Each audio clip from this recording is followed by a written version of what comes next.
Ay, mga kasamahan ko sa gobyerno, ang mandato natin ay tumulong sa tao, alamin at kilalanin ang mga problema at pangangailangan ng tao at yon ang sikaping ibigay sa kanila.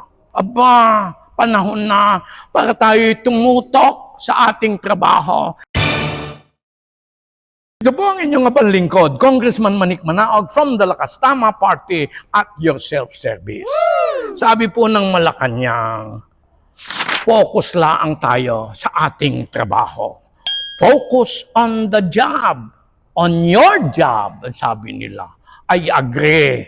Ito po ay nagsasabing ang Lakas Tama Party ay agree diyan sa sinabi ng Malacanang na focus tayo sa ating trabaho. Yun na lang ang gawin natin para naman masiyahan ng ating kababayan. Ang focus on the job, ano ba ang job natin? Aba, ay di yung tanungin at alamin sa tao kung ano ang kanilang pangangailangan at iyon ay sikapin nating maibigay sa kanila. Yon ang ating trabaho, yon ang focus na ating dapat gawin.